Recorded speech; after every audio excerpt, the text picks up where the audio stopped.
सभी दोस्तों को वंदे मातरम।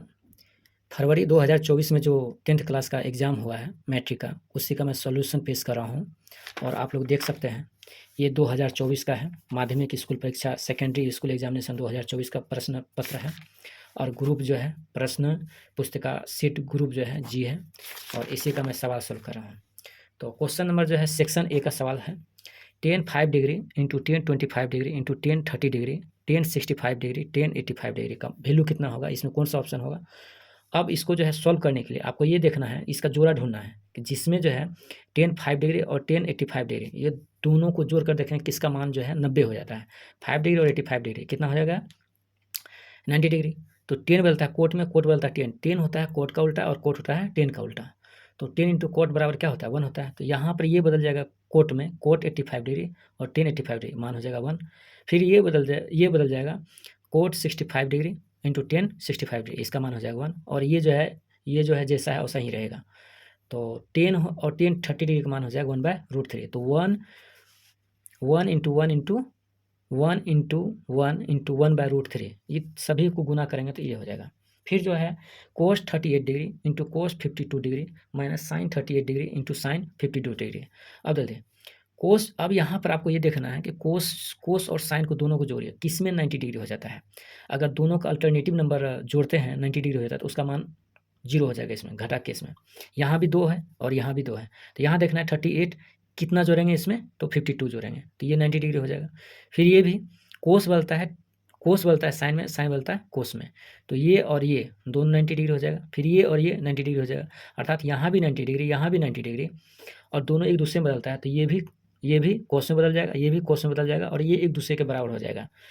तो इस परिस्थिति में दोनों का आंसर हो जाएगा 0।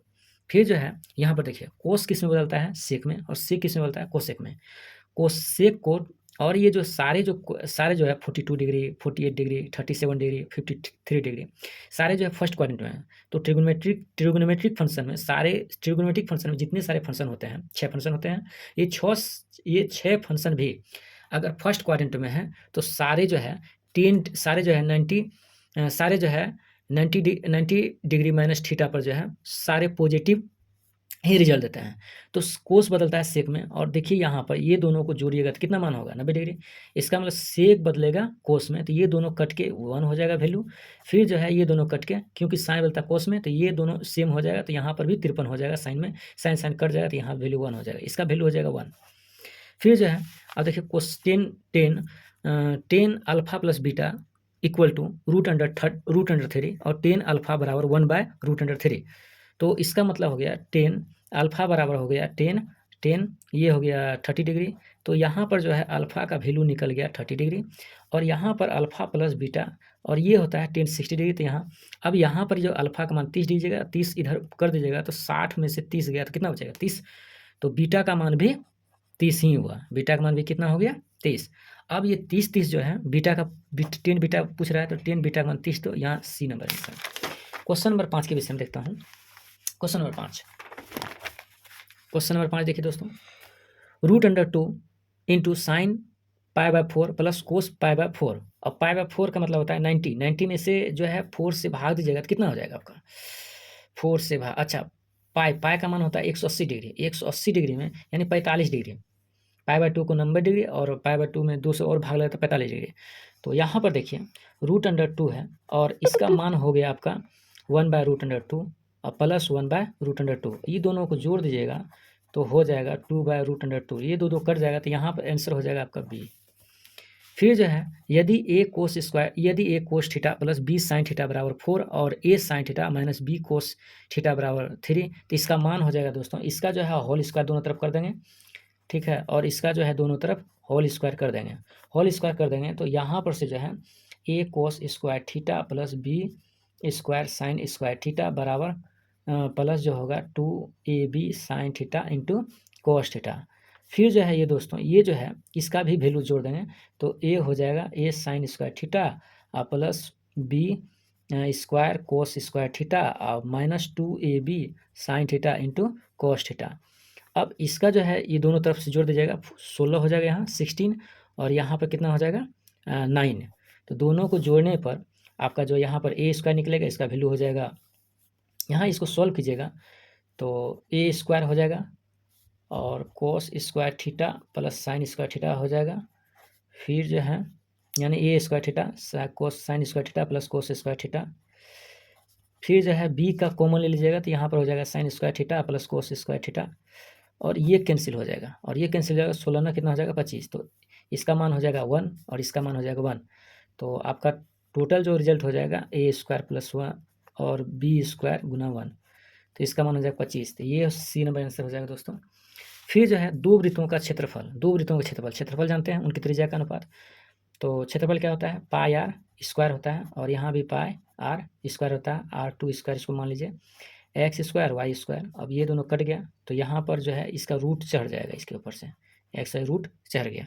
जब रूट चढ़ गया इसके ऊपर से तो जब ये निकलेगा तो प्लस माइनस एक्स वाई के साथ निकलेगा। चूँकि आप जो है 10 क्लास में पढ़ते हैं तो इसीलिए यहाँ पर सिर्फ प्लस वाला आपको चिन्ह मिलेगा, जो कि एक्स बाय वाई खोजिए, ये होगा आंसर दोस्तों डी नंबर 10। अब जो है 8 नंबर देखते हैं। किसी वृत्त का क्षेत्रफल जो है 49 पाई वर्ग सेंटीमीटर है तो उसका व्यास कितना होगा। देखिए क्षेत्रफल जो है, क्षेत्रफल क्या है, पाई आर स्क्वायर है। पाई आर स्क्वायर जो है 49 पाई है, तो पाई तो कैंसिल हो जाएगा और यहाँ आर का जो मान होगा 49, यहाँ निकलेगा प्लस माइनस 7। चूँकि जो है आर जो है त्रिज्या है और दूरी है, दूरी हमेशा पॉजिटिव होता है तब 7 होगा। और जानवे करते हैं कि डी बराबर क्या होगा, डी बराबर 2r होता है, तो 2 × 7 बराबर 14 होगा आंसर। फिर जो है 5 चक्रों में 14 सेंटीमीटर त्रिज्या के पहियों द्वारा तय की गई दूरी बताइए। 5 चक्रों में 14 सेंटीमीटर त्रिज्या वाला तय की दूरी। तो जो है कोई चक्कर है, कोई चक्का है इस तरह से, तो यहाँ पर 1 2 पाई और इस तरह से जो है 1 2 पाई हुआ 1 2 पाई आर, तो इस तरह से जो है 5 2 पाई आर। अब 5 और 2 हो गया 22/7 हो गया और आर का मान क्या कह रहा है, आर का मान देखिए यहाँ पर 5 चक्रों में 14 सेंटीमीटर त्रिज्या, आर का मान 14 दिया हुआ है, तो 7 दूनी 14 और 5 10 10 दूनी 20 और 20 और 22 से गुना करेंगे तो 22 दूनी 44, 440 है सर आंसर। फिर जो है एक वृत्त का क्षेत्रफल और एक वर्ग का क्षेत्रफल बराबर है तो उसकी परिमितियों का अनुपात क्या है। एक वर्ग का क्षेत्रफल, एक वृत्त का क्षेत्रफल और एक वर्ग का क्षेत्रफल बराबर है। तो यहाँ देखिए पाई आर स्क्वायर बोल रहा है और यहाँ पर बोल रहा है कि ए स्क्वायर बोल रहा है, तो क्षेत्रफल बराबर है तो उनकी परिमितियों का अनुपात बोल रहा है, क्या होगा।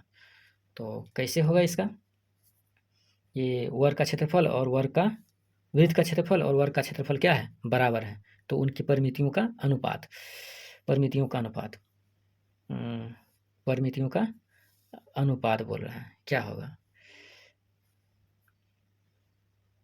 उनका परिमितियों का अनुपात। अच्छा, परिमिति का अनुपात यानी कि वर्ग का क्षेत्रफल इतना है और वो वर्ग का क्षेत्रफल बराबर है, ठीक है, परिमिति का अनुपात। अच्छा छोड़िए, तो परिमिति बोला, परिमिति का मतलब होता है दोस्तों कि वृत्त का परिमिति कितना है 2 पाई आर और जो है वर्ग का परिमिति कितना है 4a, यही ना है। तो इसमें जो है, इसमें आप जानते हैं कि a का वैल्यू इसी में निकाल लीजिए, तो पाई आर स्क्वायर और root under pi r square root under A हो जाएगा। इसका जो है जैसे यहाँ से स्क्वायर हटाएंगे तो इसके ऊपर रूट चढ़ जाएगा। तो आप क्या कीजिए 2 पाई आर है ना, तो 4 और ए का मान कितना हो गया root under pi r square, तो यहाँ आर आर निकल जाएगा 2 पाई आर और 4 पाई और यहाँ हो जाएगा आर आर आर खत्म हो जाएगा, 2 दूनी 4 हो जाएगा और यहाँ पर पाई आर, यहाँ पर और root under pi r square लिख सकते हैं। तो इसमें 2 को पाई है, pi r root under pi square है, तो ई पाई खत्म हो जाएगा और यहाँ पाई/2 बचेगा। पाई/2 कहीं पर है तो पाई/2 यानी पाई/2।